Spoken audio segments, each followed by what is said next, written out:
Hello students of class 11th.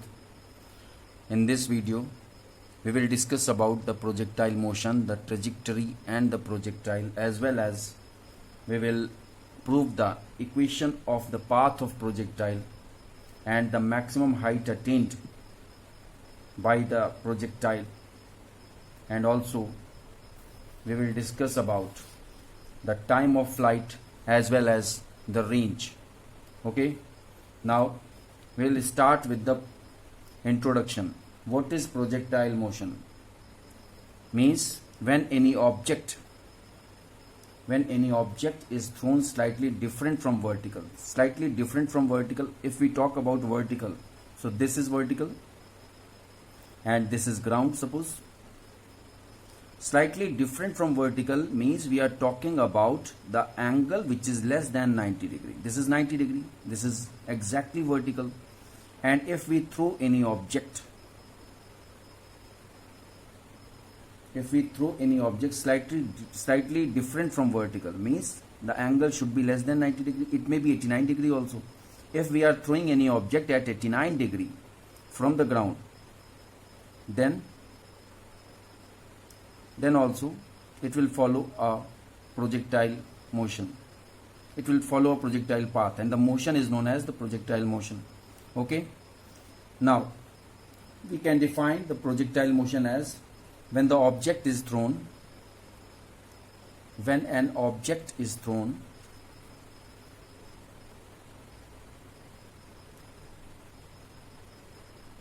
at an angle different from, यहाँ पे मैं short में लिख रहा हूँ to save the time, DIFF. You don't have to write DIFF. You have to write full form, means different, DIFFERENT, different from vertical. Then it follows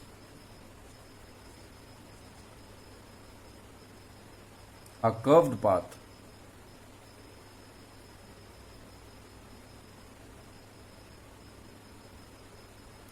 which is under the presence of gravity.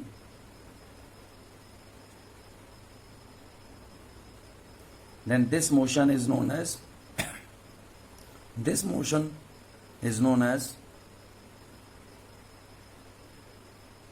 projectile motion.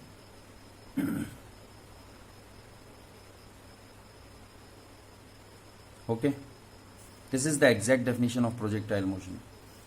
What is trajectory? Trajectory is the path followed by any projectile. Means this is the trajectory. This curved path is the trajectory. And what is projectile? Projectile is the object or body which is thrown at an angle less than 90 degree. Okay, so there is difference between projectile motion, trajectory and projectile.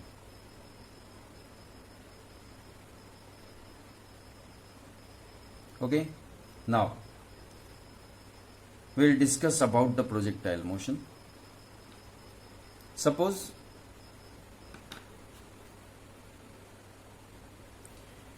an object is thrown.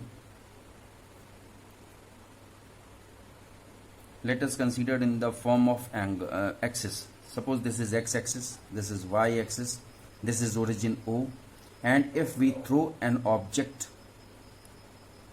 with certain velocity, certain initial velocity u, and the angle between that object and the ground is theta, then what will be the x component? If we talk about x component, it will be ux.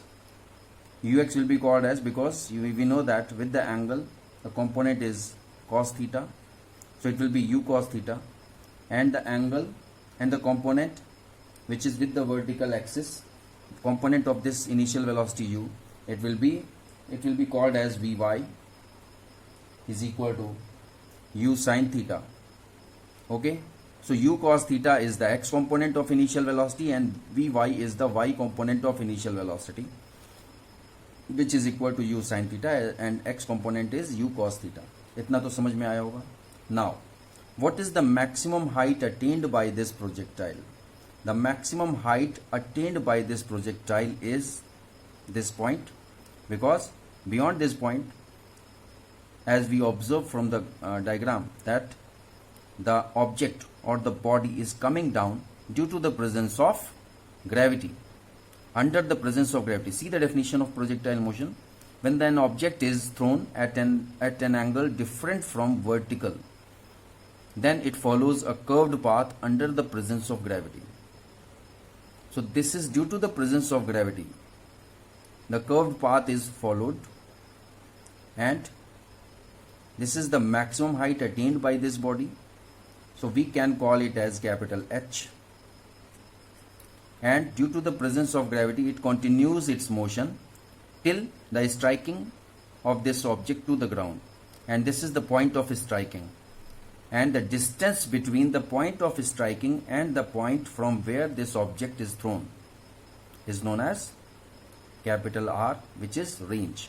Capital R is range, I am writing here, and H is maximum height attained by projectile. Students बहुत confuse होते हैं maximum height के case में, because अभी आगे आप लोग को मैक्सिमम हाइट, अगर मैं ऐसे जनरल फॉर्म में पूछूं maximum height attained by the projectile, so maximum height कब अटेन होगी? किसी भी ऑब्जेक्ट को अगर हम वर्टिकली, मीन्स अगर हम 90 डिग्री विद द ग्राउंड अगर हम इसको थ्रो करें तो ही मैक्सिमम हाइट अटेन होगी. But when we are talking about the maximum height attained by the projectile which is thrown at an angle which is less than 90 degree, okay, less than 90 degree होगा तो maximum height attained वो different होगी. अगर general form में हम बोलें कि maximum height attained by any projectile, तो ये जो हम अगर वर्टिकली अगर हम किसी ऑब्जेक्ट को अगर हम फेंक रहे हैं तो वो भी एक प्रोजेक्टाइल है.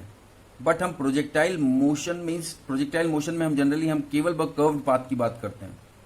लेकिन अगर हम किसी ऑब्जेक्ट को प्रोजेक्ट कर रहे हैं, प्रोजेक्ट मीन्स अगर हम उसको थ्रो कर रहे हैं at an angle 90 degree with the ground, तो भी तो वो एक मैक्सिमम हाइट अटेन कर रहा है. That maximum height is different from the maximum height attained by the object which is thrown at an angle less than 90 degree. Okay, so these are two different things. और इन्हीं दोनों में confusion होती है students को, क्योंकि इसका H maximum अलग होगा और उसका एच मैक्सिमम अलग होता है. ओके, इसको हम कैपिटल एस से डिनोट करते हैं, ठीक है, और उसको एच मैक्स से डिनोट करते हैं. वो आगे चल के मैं समझाऊंगा, तो ये कंफ्यूजन ना हो इसलिए मैंने पहले बता दिया. Now we will talk about, this will be your first page. PDF format के हिसाब से नोट्स बनाइएगा आप लोग. This is the first page. Now the second page.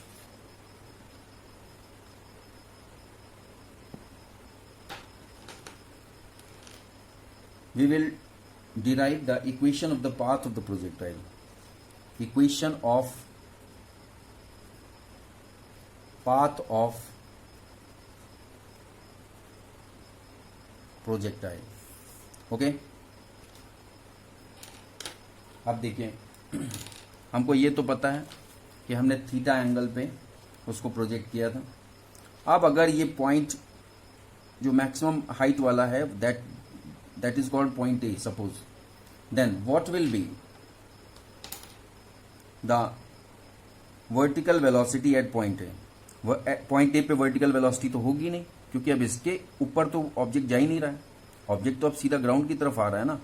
So we can say that the velocity at the velocity of the body or object at maximum height point, means that is point A, will be only ux. Ux will be u cos theta. And what will be the value of uy? Uy will be 0, because या आप ux की जगह आप vh लिख सकते हैं. Confusion नहीं होना चाहिए, क्योंकि आपके दिमाग में हो सकता है आ रहा हो कि यहाँ पे इनिशियल वेलोसिटी को u से रिप्रेजेंट करते हैं तभी ux था. ओके, हम यहाँ पे vx और vy ले लेते हैं, no problem, because this is another point, this is different point from this origin point. So that's why it is Vx and Vy. We will denote as Vx and Vy. It is u cos theta and Vy is equal to 0. Okay और एक बिल्कुल clear चीज है, हम इसको अभी आगे एक अलग डायग्राम बना करके भी समझाएंगे कि जितना भी whatever range is covered by this object is only due to u cos theta component. और हॉरिजॉन्टल कंपोनेंट पूरी फ्लाइट मीन्स पूरे प्रोजेक्टाइल मोशन में हॉरिजॉन्टल कंपोनेंट कांस्टेंट रहता है. u cos theta is always constant. Variation किस में होता है? केवल वर्टिकल कंपोनेंट में होता है. Okay, this is uy and this is ux, this is vx, this is vy. Okay, horizontal और वर्टिकल कंपोनेंट का आपको समझ में आ गया होगा कि जितना भी रेंज, जितनी भी हाइट कवर होती है, अगर ये कॉन्सेप्ट आप अपने दिमाग में बैठा लोगे तो कभी भी प्रूफ्स में कोई दिक्कत नहीं होगी. अभी मैं प्रूफ करने जा रहा हूं इसलिए मैं समझा रहा हूं. जितनी भी हाइट कवर होती है it is due to the vertical component only. उसमें कॉस थीटा का कोई रोल नहीं होता, मीन्स कॉस कंपोनेंट का कोई रोल नहीं होता.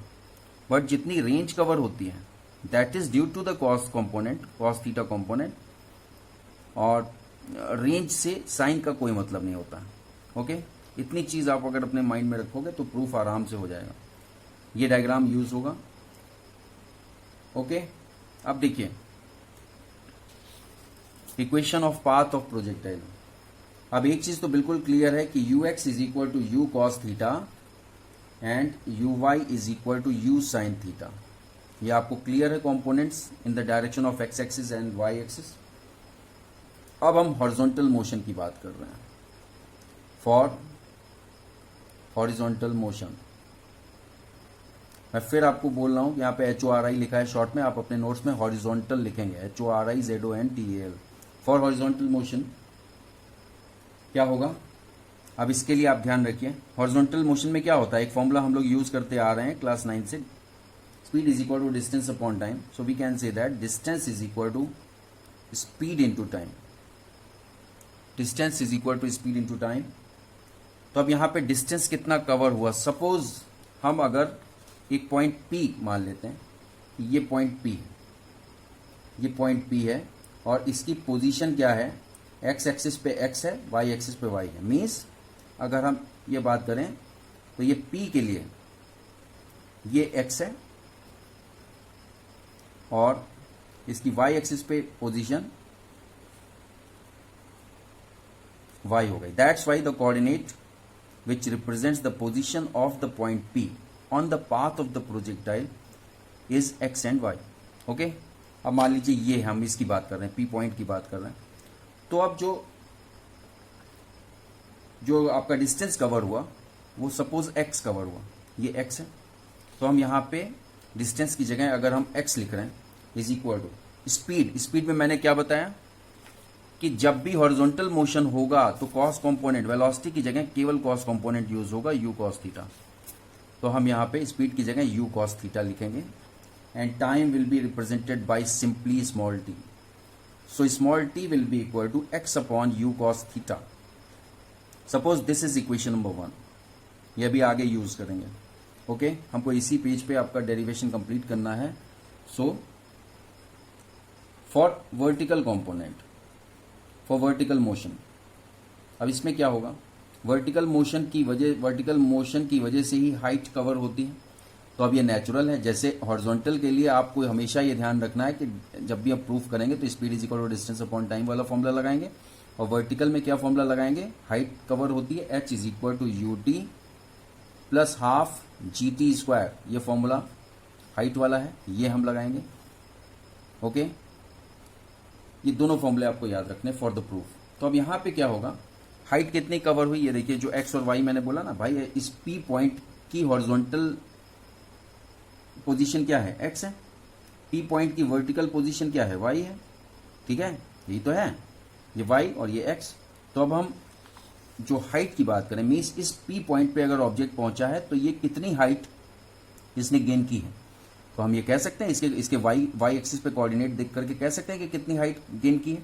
तो यहाँ पे कितनी हाइट इसने कवर की है? y. कितना रेंज कवर किया है? x. Range means distance. कितना डिस्टेंस कवर किया? x. तो हमने x का यूज किया इसमें हॉरिजॉन्टल मोशन वाले में डिस्टेंस की जगह. और यहाँ पे हाइट की जगह h की जगह हम क्या यूज करेंगे y। h की जगह जब हम y यूज करेंगे so it will be y is equal to, अब फिर वही बात जो मैंने आपको समझाई थी कि जितना भी हॉरिजॉन्टल मोशन होता है वो u cos थीटा की वजह से होता है, और जितना भी वर्टिकल मोशन होता है मतलब हाइट अटेन होती है तो उसमें u cos थीटा का कोई रोल नहीं होता है, u sin थीटा। तो अब यहाँ पे u की जगह हम क्या यूज करेंगे, u sin थीटा यूज करेंगे, u sin theta into T plus half. अब यहाँ पे एक चीज और ध्यान देने वाली है, यहाँ पे प्लस हाफ कर रहे हैं but because the object is moving against the gravity, ground से दूर जा रहा है तो हम कहेंगे अगेंस्ट ग्रेविटी, तो क्या होगा g की वैल्यू माइनस में ली जाएगी, that's why we will write minus ji t square. Now what is required to be done, put value of small t from equation number 1, suppose ये आपका इक्वेशन नंबर 2 है, from equation number 1 in equation number 2, तो क्या हो जाएगा, अब जहां जहां पे आपका t है वहां पे x upon you cos theta put कर देंगे, u साइन थीटा, अब यहाँ t की जगह, इस t की जगह क्या पुट करेंगे, x upon you cos theta.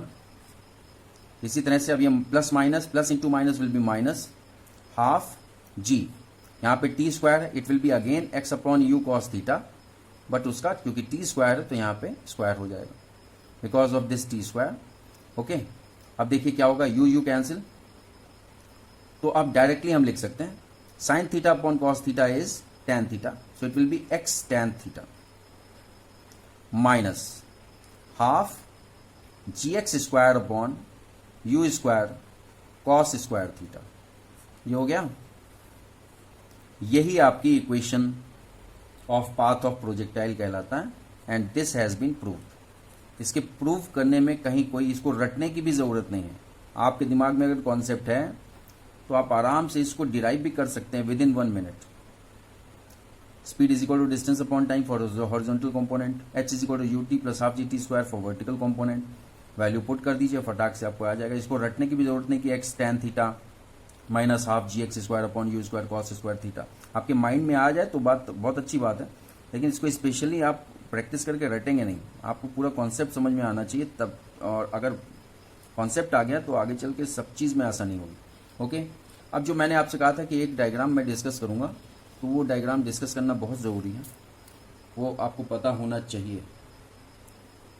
यहाँ पे एक चीज़ और लिख लेंगे, क्योंकि आप लोग नोट्स बना रहे हो, किसी का पीडीएफ से आप लोग नोट्स बनाओगे तो आपको यहाँ पे ऐसे लिखेंगे, इस इक्वेशन के नीचे लिखेंगे। Okay, this equation is linear in y and quadratic in x, hence it represents a parabola। Okay, maths में आप लोग पढ़ोगे parabola, that is the path of projectile is a parabola. Okay, अब देखिए जो डायग्राम मैं बोल रहा था वो डायग्राम डिस्कस करना जरूरी है। वो डायग्राम ये है कि suppose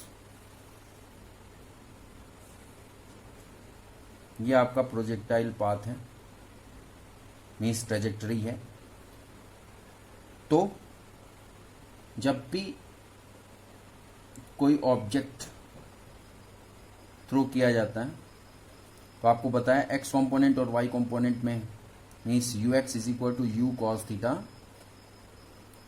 and u y is equal to you sine theta, ये होगा। अब मैंने आपको बताया था कि यू कॉस थीटा की वैल्यू हमेशा सेम रहती है ड्यूरिंग होल पाथ। तो अब ये जो लेंथ है, वेक्टर आप लोग पढ़े हो, the length of this arrow represents the magnitude of vector, तो क्या होगा, ये मैग्नीट्यूड बढ़ता जाएगा, ये मैग्नीट्यूड सेम रहेगा, ये देखो यहाँ पे मैग्नीट्यूड सेम, यहाँ पे सेम, यहाँ पे सेम, यहाँ पे सेम, सारे सेम रहेंगे till the striking off this object on the ground. अब वर्टिकल कंपोनेंट की बात करें, वर्टिकल कंपोनेंट इनिशियली अगर हम इसको ग्रीन से ही मैं बता रहा हूँ कि ग्रीन से अगर वर्टिकल कंपोनेंट लिया जाए, ग्रीन ये देखिए इनिशियली दोनों कंपोनेंट की लेंथ सेम रहेगी, बट जैसे जैसे ये ऑब्जेक्ट ऊपर की तरफ जाता जाएगा, इसकी हाइट मीन्स वर्टिकल कंपोनेंट की हाइट कम होती जाएगी। वर्टिकल कंपोनेंट की हाइट कम होती जा रही है, देखो ग्रीन स्केच पेन। और यहाँ पे जब मैक्सिमम हाइट वाली पोजीशन आएगी, यहाँ पे वर्टिकल कंपोनेंट की वैल्यू 0 हो जाएगी। उसके बाद जैसे ही ये due to the action of gravity, जैसे ही ये नीचे आना स्टार्ट करेगा तो इसकी वैल्यू, वर्टिकल कंपोनेंट की वैल्यू बढ़ती जाएगी एंड एट लास्ट वो लगभग अपनी इनिशियल वैल्यू के बराबर आ जाएगा। ठीक है, तो जब भी हम किसी प्रोजेक्टाइल को प्रोजेक्ट करते हैं तो उसका वर्टिकल कंपोनेंट धीरे धीरे कम होता जाता है और horizontal component through out the projection, through out the motion same रहता है। इसीलिए रेड एरो हमने बनाया, मीन्स सब यू कॉस थीटा, सब यू कॉस थीटा है, उसमें कोई उसकी वैल्यू पे फर्क नहीं आया।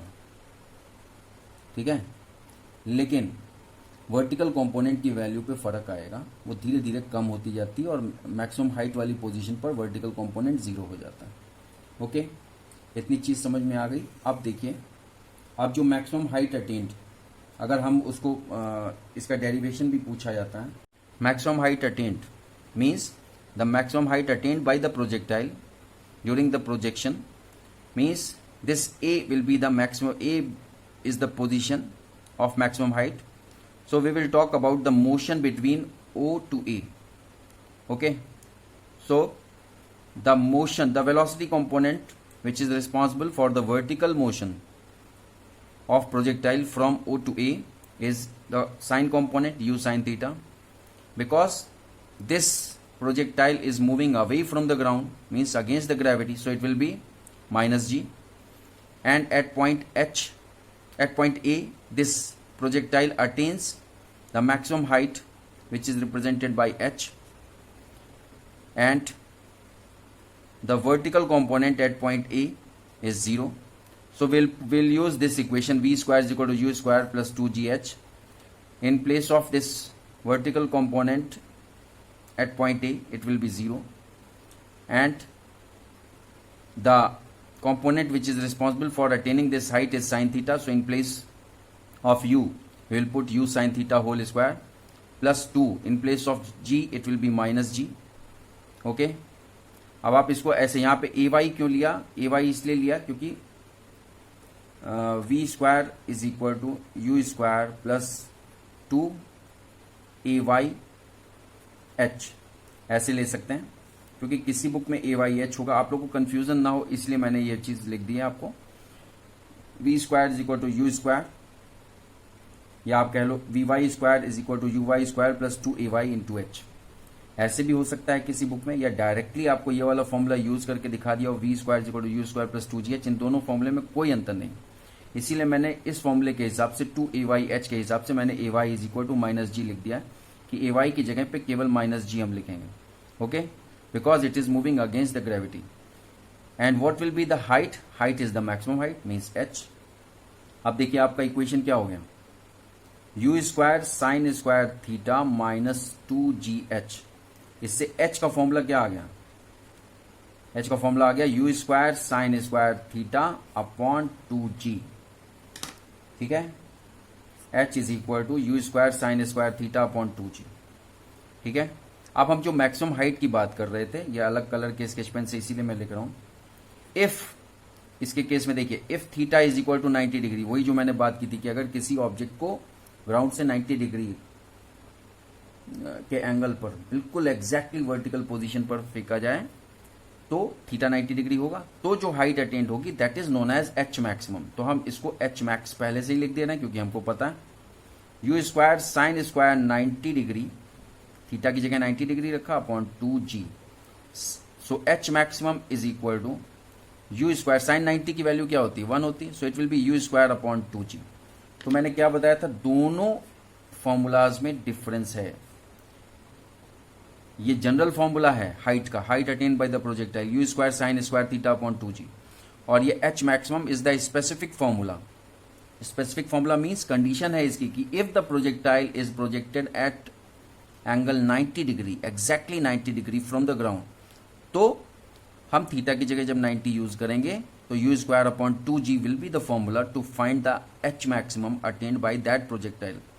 बट अगर हम जनरल प्रोजेक्टाइल की बात करेंगे जो कि किसी एंगल थीटा से, अब इस थीटा में जितना भी एंगल हम रखेंगे, sine 30 degree, sine 60 degree, sine 75 degree, कुछ भी रखेंगे तो उसके हिसाब से या अब हम हाइट कैलकुलेट कर सकते हैं एट डिफरेंट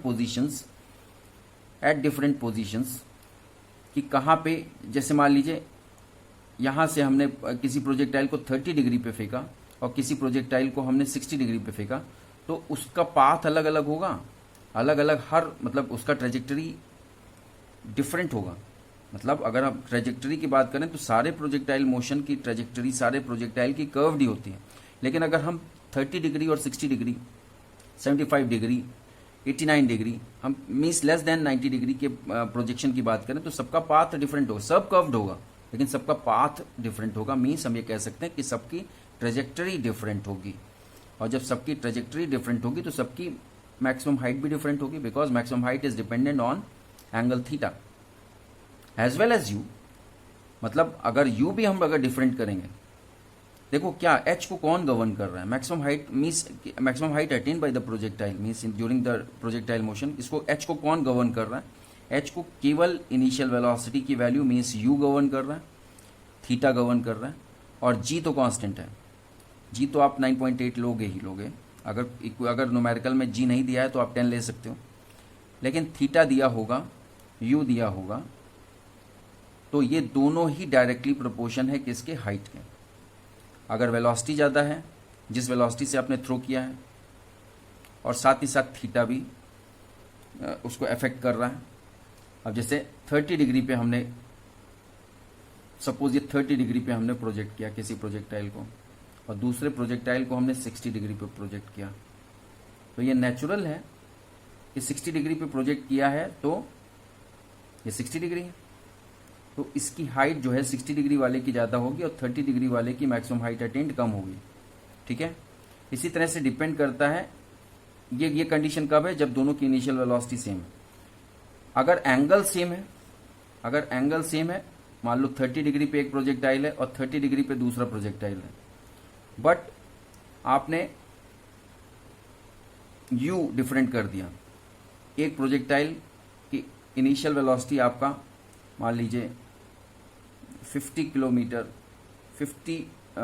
मीटर पर सेकेंड है, सपोज मीटर पर सेकेंड ऐसा यूनिट की बात कर रहे हैं, 50 मीटर पर सेकेंड पे है, और साथ ही साथ आपने तुरंत ही, और इसकी हाइट आपने मेजर की, उसके बाद तुरंत ही आपने एक दूसरा प्रोजेक्टाइल थ्रो किया, बट उसकी इनिशियल वेलोसिटी आपने इससे ज़्यादा की, मान लीजिए 70 किया, तो क्या होगा, जो ये हाइट है वो 70 मीटर पर सेकेंड वाले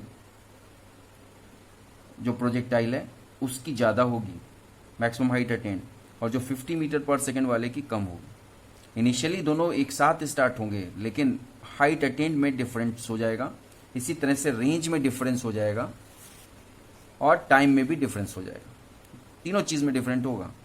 ठीक है, इस चीज़ को आप लोग याद रखिए। ओके, अब हम बात करते हैं, ये तो हो गया आपका maximum height attend bye the projectile. अब हम बात करते हैं टाइम ऑफ फ्लाइट की। फ्लाइट क्यों बोला जा रहा है, फ्लाइट मीन्स जितनी देर हवा में रहता है ऑब्जेक्ट तो उसे फ्लाइट पोजीशन ही कहा जाता है। अब आप लोग इस चीज से तो फेमिलियर होंगे कि बाय एयर ट्रैवलिंग को बोला जाता है फ्लाइट, मेरी फ्लाइट मिस हो गई, उसको कभी ये आपने बहुत कम सुना होगा, मेरा एरोप्लेन मिस हो गया। ठीक है, तो ये जनरल टर्म है flight, means flight is the travelling of any object और any body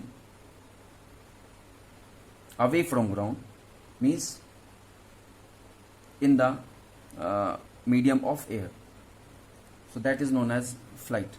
So time of flight, अभी हमने क्या आपको बताया था कि इसके पहले मैंने आपको बताया था कि ये जो स्मॉल टी है, small T is the time taken, तो अगर हम इसको टाइम ऑफ फ्लाइट को हम यूजुअली कैपिटल टी से डिनोट करते हैं।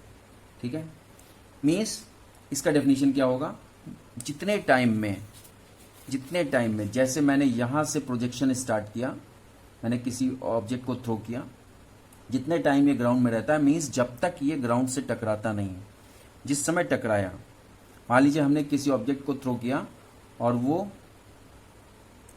करीब 50 सेकेंड में यहाँ पे टकरा गया ग्राउंड से, तो उसका टोटल टाइम ऑफ फ्लाइट जो है वो 50 सेकेंड कहा जाएगा, means capital T will be 50 second.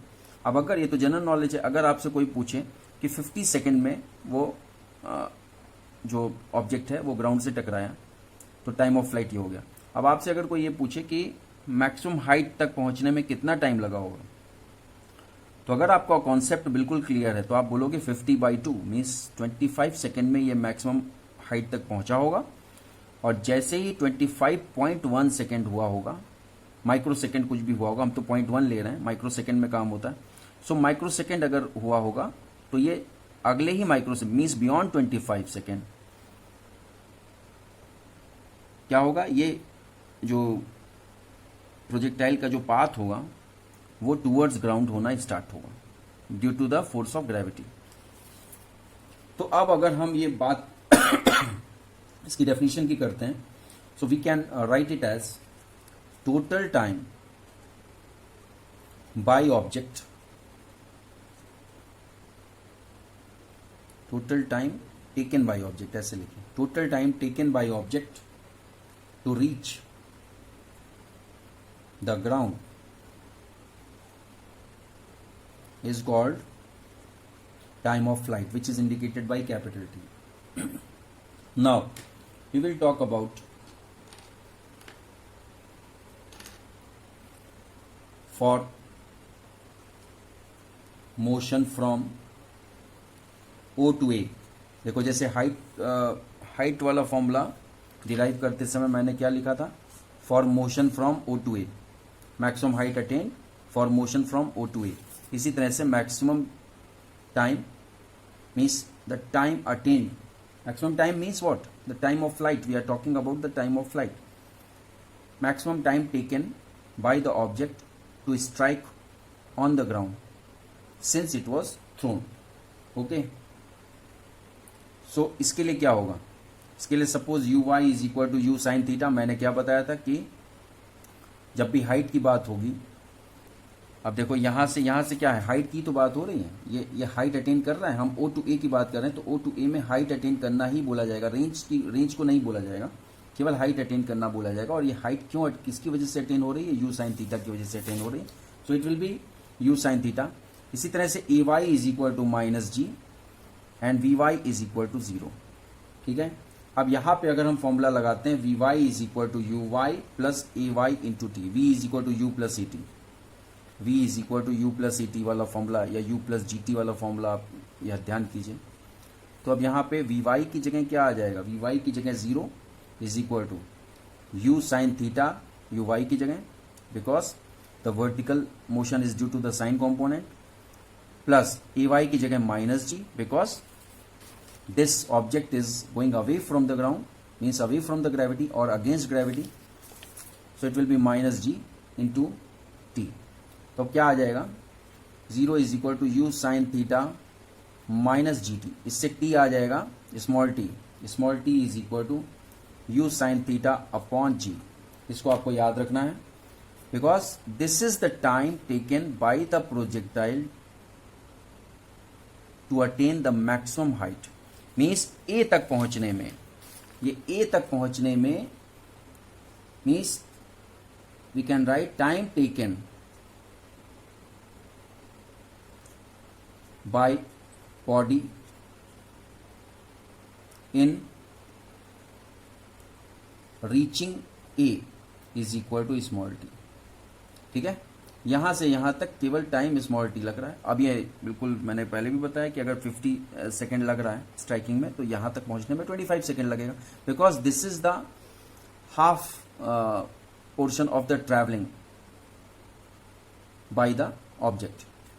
तो क्या होगा, अब हमारा टी आ गया, तो अब ये नेचुरल है कि टोटल टाइम क्या होगा, total time will be 2 times of this T, double होगा, क्योंकि आप देखो प्रोजेक्टाइल की मिरर इमेज ही तो है, इसको आप देखिए, इतने को आप देखिए, इतने को देखो, और उसके बाद ये आपका ए है, ये ओ है, और उसके बाद आप इतने को देखो, ये आपका ए है, और सपोज इसको आप कुछ भी नाम दे दो, आप एक्स नाम दे दो, कुछ भी नाम दे दो, ये एक्स है।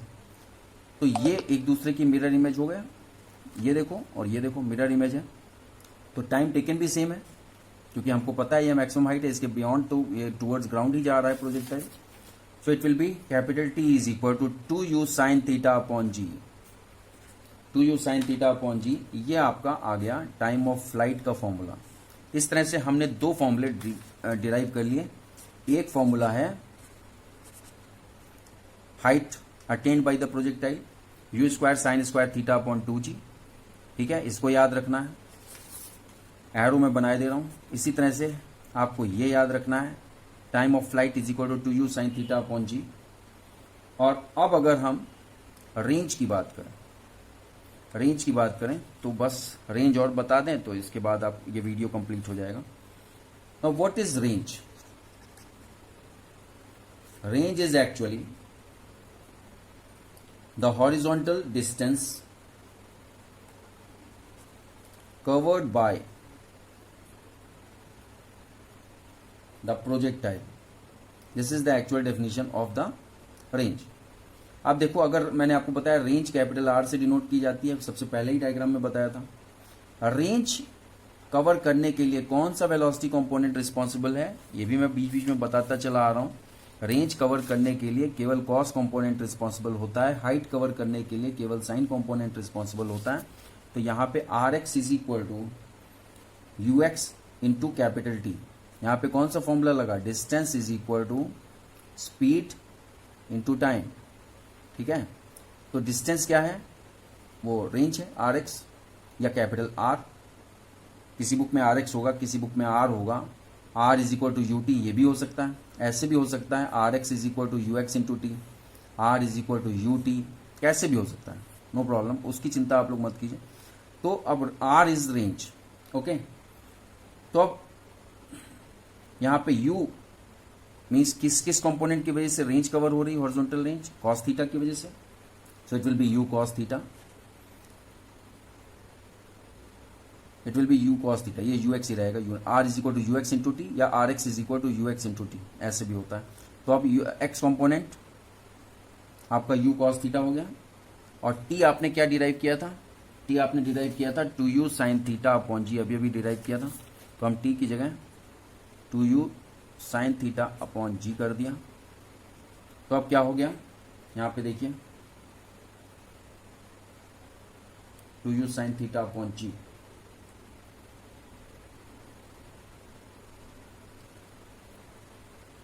अब ये हो गया 2 sine theta cos theta u upon G, ये तो होगा। और 2 sine theta cos theta, sorry U square होगा, ये u इंटू यू कंबाइन एक साथ मल्टीप्लाई हो जाएगा, it will be you square upon ji.